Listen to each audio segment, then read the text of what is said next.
Ladies and gentlemen, as we count down to our 78th Independence Day, I want to remind myself and all of you that freedom is never free. A stark reminder of that came to us this morning as we lost a young army officer to an anti-terror operation in Jammu. Captain Deepak Singh and his team were engaged in a fierce gunfight with terrorists in Doda. This is when 3 bullets hit him on the chest. Yet, he continued to lead and guide his team, instructing them on what to do. He succumbed to his injuries in hospital, making the supreme sacrifice on the eve of India's 78th Independence Day. 1 terrorist has been neutralized. The hunt is on for 3 others. The forces have managed to recover a United States-made M4 assault rifle and 3 blood-soaked rucksacks containing equipment and logistics. This shows just how bloody this gun battle was.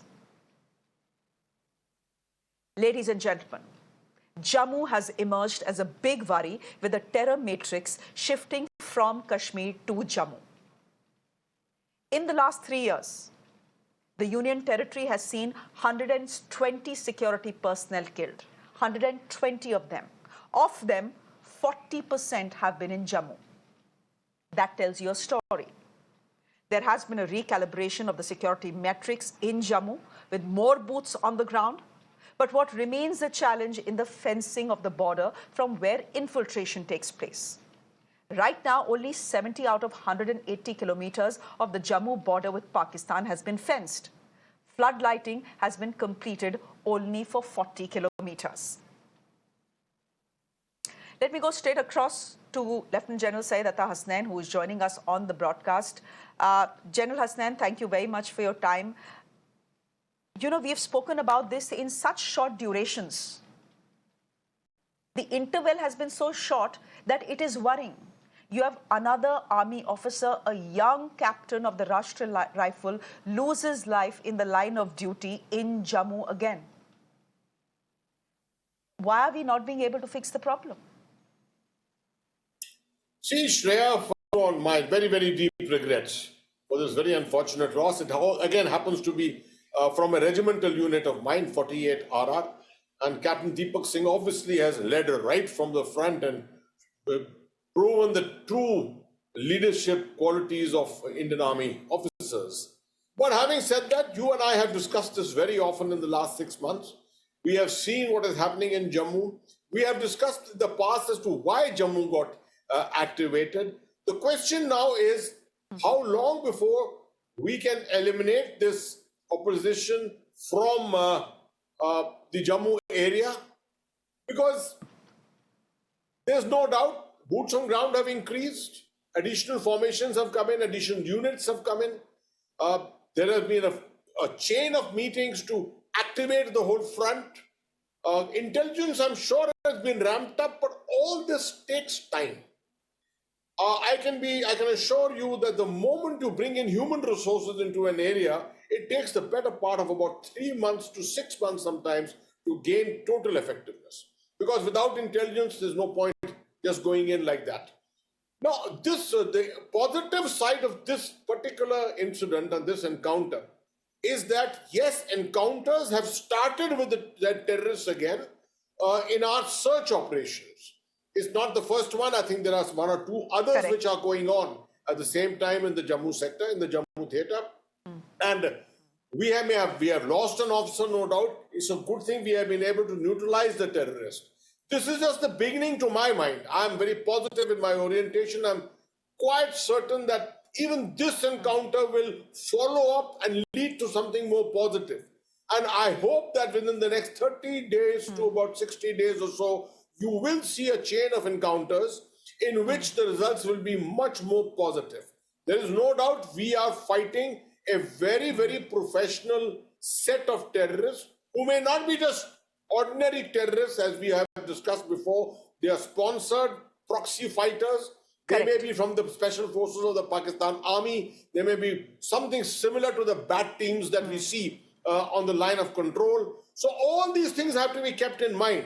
But I fully entirely agree with you. All of us need to express our concern. But I am very confident of our army. We have encountered this before so many times. It's just a matter of time before the tide is once again turned. Okay.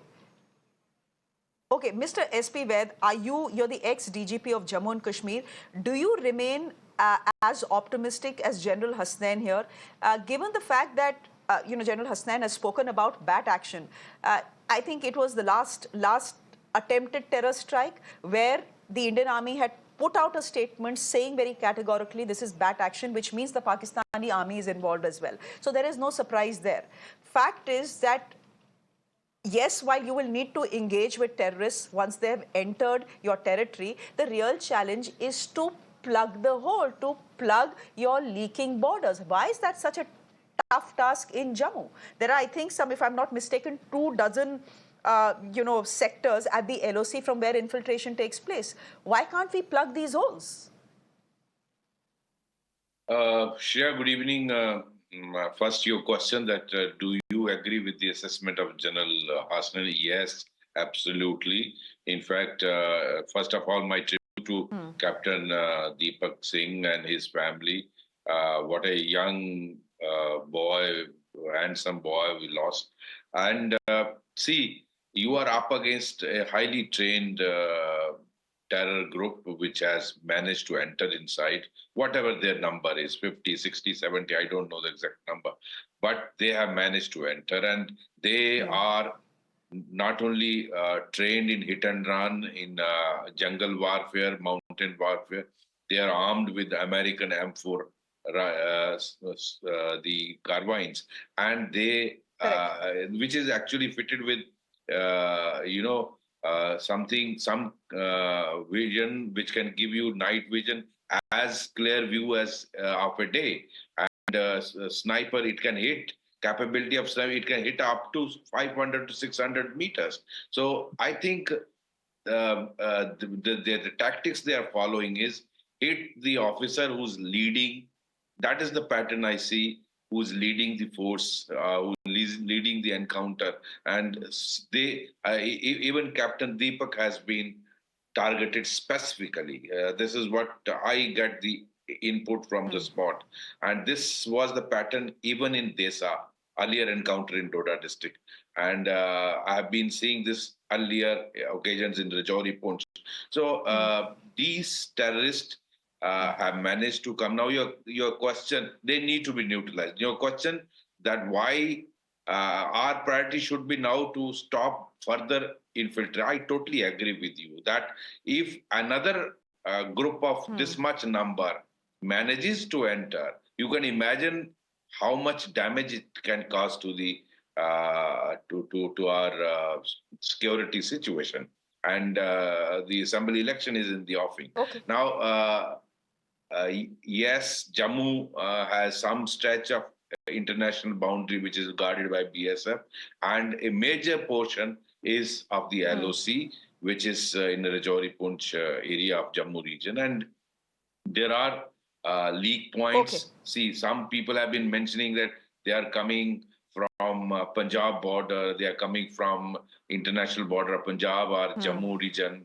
They are digging the tunnels.